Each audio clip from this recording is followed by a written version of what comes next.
Welcome, everyone, to the Hive, where we explore all things people and culture at the individual, group, and organizational level. I'm Katie Desiderio, here with my co-author and growth partner, Michael Freno, and we're so excited to be on this learning journey with you. If you're looking to find ways to optimize human performance, then tune in to the Hive and Five, where we will connect with thought leaders to support how we pollinate others. We're so excited to welcome a very special friend of the Hive and thought leader, Dan Carusi. He has over 30 years of experience in executive level positions that fuel human performance at work. Dan most recently started Red Paint Consulting, where he creates learning experiences, often in outdoor settings, that move leaders out of their comfort zone. Along that theme, Dan's buzzword today is organizational trust. Dan, welcome to the Hive. Mike and I are so excited to have you here with us today. Thank you. Happy to be here, Katie and Mike. Looking forward to the conversation.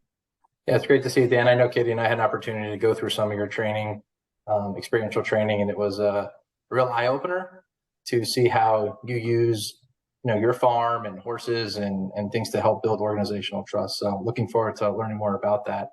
And so with that, can you tell us a little about why organizational trust is so important as we think about building culture?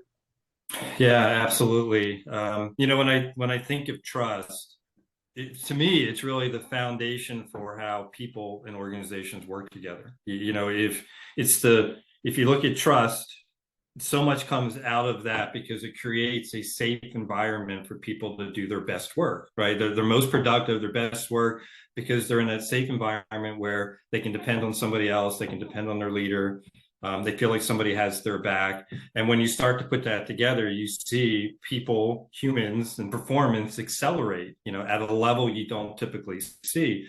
It sounds so simple and so straightforward, but yet so many organizations, we see struggle with it. The best way, Mike, to paint a picture of it is, have you ever seen a high-performing sports team where there is very little trust across the players?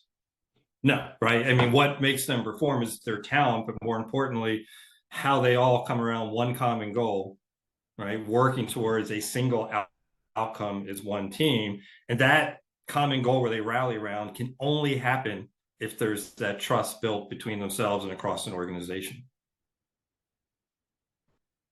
Yeah, that makes sense. Totally. And so, Dan, I heard you kind of thread, the themes of creating a safe environment, and there's an undertone there of how we communicate, right, in shared vision. And so as we think about trust, how do you see this as kind of encouraging human performance at work?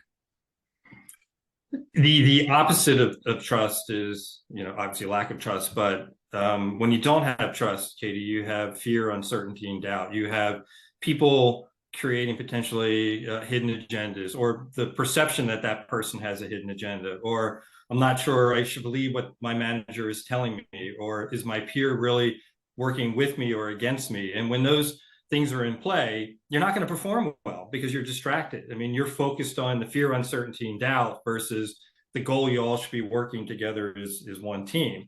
And that's where the disconnect comes from, right? And it's so easy to create that uncertainty or doubt that erodes trust, that it paralyzes organizations and it paralyzes people from being able to do their work. You look at many organizations and the talent that makes up a team, they've got talented people, they have experienced employees, they've been wildly successful in other roles, but yet they're underperforming, or the team is average performance versus accelerating. Why is that? It's not the talent. You could say it's the culture, you could say it's the manager, but there's something holding them back, and part of that is that lack of trust and the ability to depend on each other. And then when that happens, the next thing you get is, okay, my confidence, my self-esteem is now being impacted. Maybe I should be worried about my performance, and all these things creep into our heads other than what we should be doing, which is our performance and accelerating at a higher level.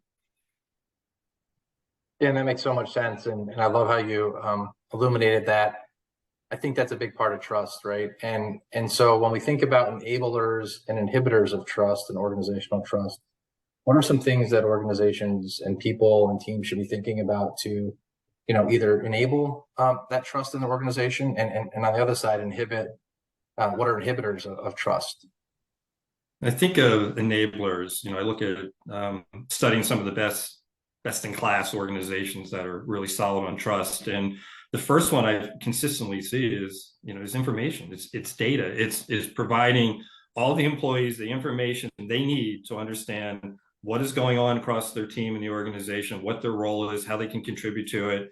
The more information they have, the less they're going to question what they don't know or start to fill in the blanks themselves. So that's a huge one. Give your employees what they need information wise to be able to then move forward.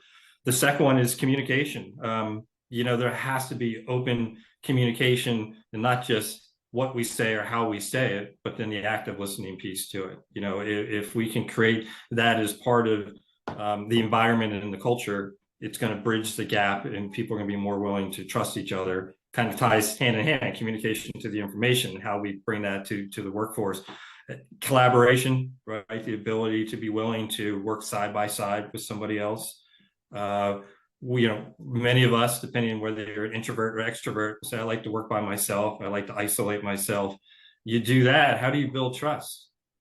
If you're not spending time with people, because the next enabler is relationships. You have to build relationships.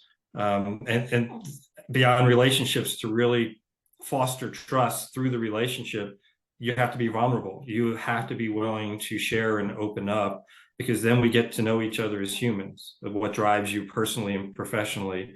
And when you have those moments and you share that vulnerability, you tend to look at people differently. You don't look at them as what number employee they are, right? You look there as saying they're just like me. They've got stuff going on in their lives. They've been through all kinds of ups and downs, no different than me. But now I got something in common, and that commonality allows you to build stronger trust between each other. And so those factors are huge, right? To be able, those enablers to come together and do it. If you're looking at me, you can see my climbing gear behind me, and the communication, collaboration, building each other up, learning about each other. When there's somebody tied to the other end of a rope from you when you're climbing, if you don't have those enablers and you don't have that trust, you don't want to go up that rock face, right? Because it's going to be dangerous. The mistakes are going to be made. You don't know what the outcome is going to be, but yeah, we do it in the workplace every day. And that's where you can make the correlation between outside the workplace and inside the workplace, of where you need the right enablers in place to be able to drive trust. Dan, now you asked me. Oh, sorry. Go ahead. Oh, go ahead. I was just going to say about the inhibitors. Right, I was going to transition to that. Maybe that's where you're going, Katie, to ask me about the inhibitors. Think of the inhibitors as actually the complete opposite of everything I just said. Right. So if all those things aren't happening, you're going to have a breakdown in trust. But to me, you know what the number one inhibitor for trust in the workplace is? So it's leaders. It's us. Yeah, it's people in leadership roles, right? And the reason for it is leaders can easily foster that fear, uncertainty, and doubt, right? They can sit there and not communicate and give the amount of information out that's required. They can be appearing that they have a hidden agenda, they're working towards something else. And as soon as that starts happening at the leadership level, everything below it breaks apart, right? That it transfers to every employee, where they sit there and go, I don't trust what Mike's saying. I think he's working towards something else. He's looking out for himself. Now I should be concerned about my job, or I should be looking out for this. And those things I said earlier about being distracted is a direct result of what is being the environment being fostered by a leader. And it doesn't mean it's malicious. We're humans, and as leaders, as humans, we're going to do things that can either positively or negatively impact our employees.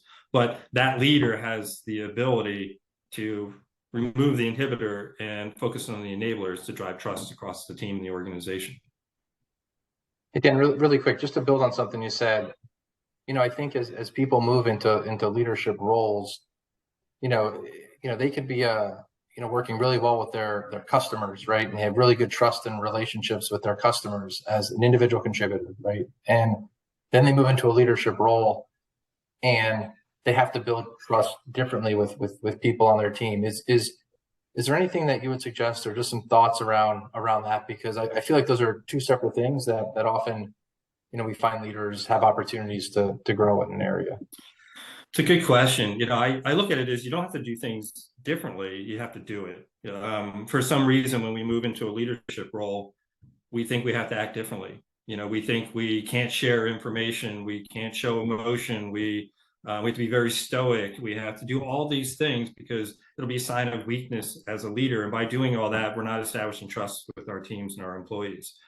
So I go back to vulnerability, being authentic, be yourself and show people that you're human, that you feel, that you experience things good and bad outside of the workplace.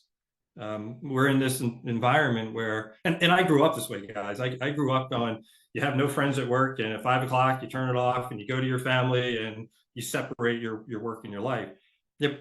And I lived that way and led that way for a good period of my life. And then I found out, but life doesn't work that way. You don't check your problems and everything at the door when you walk into the workplace now, especially when we're virtually. That comes with you. And as humans and as leaders, we need to be okay talking about that. We need to be okay understanding what our employees are. And the only way our employees are going to share and trust us to share is if we as leaders do the same.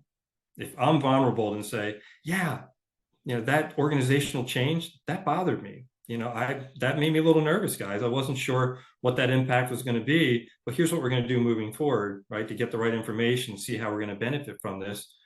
That's okay. Versus what do we typically get?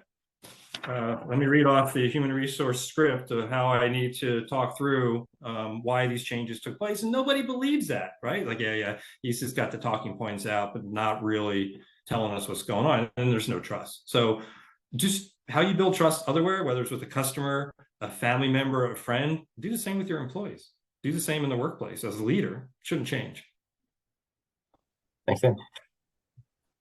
Dana, I'm smiling as I listen, right from the, start of you talking about enablers, right? How we effectively communicate, how we build relationships, right? How we lean in authentically, and be curious, even in thinking about the how we communicate. And, then you threaded that into thinking about the inhibitors, right? Kind of grounded in fear, the opposite of all of the things that you talked about as enablers. And I was reflecting back on being at your horse farm and, thinking about what I know about leadership and then putting myself in this vulnerable place to interact with horses, and to think about how I build a relationship with your horses and how I communicate with your horses, right? How I can align on a shared vision to kind of accomplish tasks. And so, I smile every time I think about it because it was such a profound learning experience for me. But I'd love for you just to tell listeners a little bit about, how in all of these things that you talked about and how you create these experiences, right? These experiential learning opportunities for what you mentioned earlier, right? Oftentimes we're human, and it's not that we're being intentional in making someone feel fearful or right not wanting to lean in, but we don't have the self-awareness or the tools or resources to do it. So could you tell listeners a little bit about, how you create those experiential learning moments? Definitely. I was waiting for that question, the opportunity to talk about it. And what you experienced was all with the horses, was all based on trust, right? And relationships, that if the horse doesn't trust you, they're not going to do anything you're asking the horse to do, right? And so that was an exercise of having folks get out of their comfort zone to be able to build a relationship with another living being who's giving you real-time feedback, whether you're actually establishing trust or not. And you may not have known that as you were going through the activity, but that's what you were learning in that moment, which transfers to different types of experiential learning activities, whether it's through equine or through outdoor activities. The concepts are all very similar, and it's based on what you just mentioned, which is self-awareness. And to get self-awareness, I work with groups and individuals to push them out of their comfort zone. Once you're out of your comfort zone, that's when you start to have the most learning and growth, but also the most reflection on who you are yourself, the most clarity in having the awareness around what you do and how it impacts others. We can't see it when we're in the day-to-day routine and we're in our normal workplace environment, But when we're put outside of our comfort zone, we become vulnerable, right? Because we're nervous, we're scared, and we work through how we push through that fear and scare. We don't let it paralyze us. And ultimately, as you go through these activities, you have the self-reflection to get to self-awareness to say, I get it. If I do this, I get this result. If I do something different, I'm going to get a different result. And that's the concept around experiential learning in a little more of extreme way. And when I say extreme, the other part that it connects to trust is if you take a group of people and put them out of their comfort zone in a very challenging situation, they got to build trust. They got to work together. They got to learn to depend on each other to get through whatever that activity is. If they don't, they'll fail the activity. And I'm not talking life or death things. These are activities that success will be a result of how well they come together, building a relationship and building trust. And so we create, I say create, is really creating the safe space. We create the space for people to have this experience versus I can make you build trust, or I can make Mike get uncomfortable. Well, I can't. I can push him in really cold weather and he'll be uncomfortable. But I can only create the space and let it naturally play out within that activity. And it's up to the individual person to have that reflection and learning moment, the self-awareness to now say, okay, I'm going to do something different. But trust comes from those type of activities environment. I go back to climbing, right? We'll get around a campfire and be very vulnerable the night before we climb and talk about what we're afraid of, what could go wrong, what we're bringing with us that may get in the way of doing that. Also, we have the trust and relationship to successfully get up and down the mountain. But we don't do that in the workplace. We just show up and go right to work, and then take a whole group of people, put them in a cross-functional collaborative team, and can't figure out why they can't work together. So there's an opportunity to learn that way and apply it immediately back to how we work together. I definitely agree with that. It's definitely pushing out of my comfort zone, Dan. So, but I think if that's the intent of if that's the intent of the experiential training, then it worked, and you can see how the result manifests when you are put out of your comfort zone, have to figure things out and work together. So, yeah, I thought it was great. And albeit it was, out of my comfort zone, I learned a ton as I was reflecting as well. A lot of great lessons through that training. Happy to hear it. I'm glad you had a good experience, both of you, with that. It was fun. I enjoyed it. Yeah. And I think, as I'm thinking back and kind of just threading the things that you're sharing with us here, Dan, you mentioned you create a safe space, but it's up to each individual to reflect. But one of the things that I think you really effectively do, and I think there's a strong takeaway there for us as leaders, is you prompt and prime the power of reflection. And so after every activity, it's pause, let's come away from the horses, let's talk about it. What did you see? And what did you see? And what did you see? And soon we start to realize that what we see, what we experience, is a little bit different. How do we start to talk about it, right? And then come together with that shared goal of, well, what do we do next, right? That's where the how do we make those small adjustments?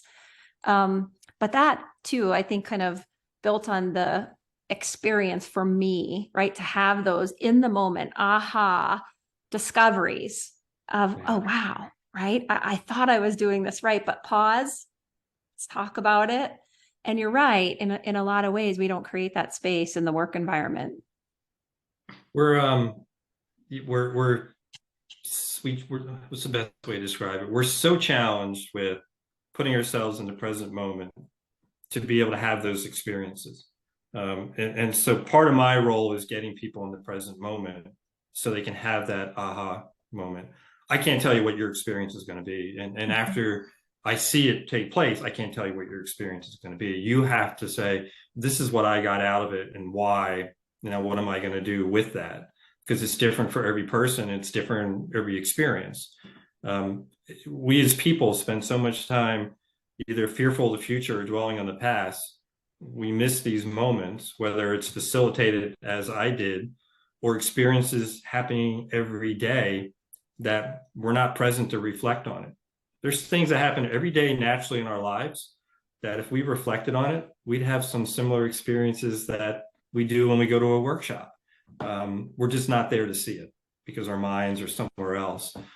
So I encourage people to try to be present in the moment and go through life with eyes wide open. And when something takes place, take a step back on, wow, what just happened there? Why do I think that happened? Has that happened to me in other parts of my life? What did I learn from it? And what am I going to do differently moving forward? If you can ask yourself those 5 questions, you're going to have so many of those moments that are going to be transformational for you because they are happening real time. We just missed it. Yeah, well said. I probably need to do a better job at all of that, to be honest with you. Like, I mean, those are really insightful questions, and sometimes you don't take enough time to pause and reflect, and I think they're really important. So thank you so much, Dan. Appreciate it. You're welcome.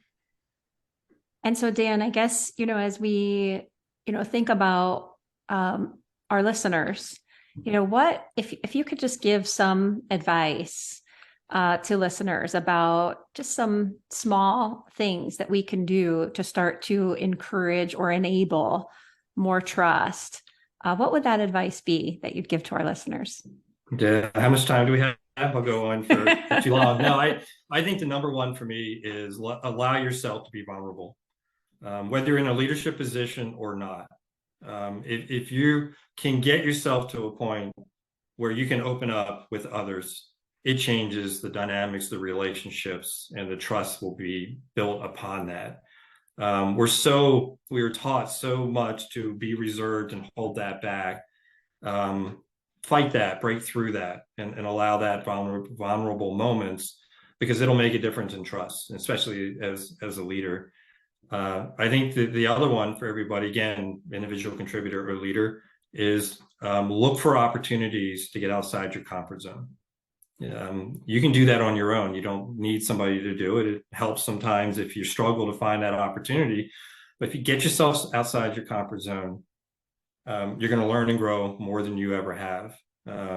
That's where the learning and growth takes place. But more importantly, take a step back and reflect on what just happened and learn from that and say, what am I going to do different because of it? I think if you do those 2 things, you're going to see trust come up and you're going to see self-awareness. That self-awareness is going to allow you to build relationships to trust more as well. So collectively, if you take those 2 and focus on it, if I can throw one more in, because you need this for the self-reflection, is be in the present moment, right? Find that opportunity to make sure you're not on your phone while you're doing something and you miss the moment. Be in the present moment, get out of your comfort zone, reflect on it, and then make it actionable, and be vulnerable throughout the entire process. And when you do that with others, there's your trust. And you just hit on so many things that resonate with me, but the undertone of these lens check moments, right? What we see depends mainly on what lens we choose. And sometimes we don't activate the right lens to be able to see the opportunities, right, for us and for the people around us. And so I just want to thank you for sharing your wisdom with us, for sharing your experiences, most of all for sharing your horses with Mike and I, so that we too got to experience all of the things that you just shared with us real time. Thanks so much for being here with us in the Hive. Thank you both. Thank you both for having me. I appreciate it. And we'll get you back on the farm with the horses in the near future for sure.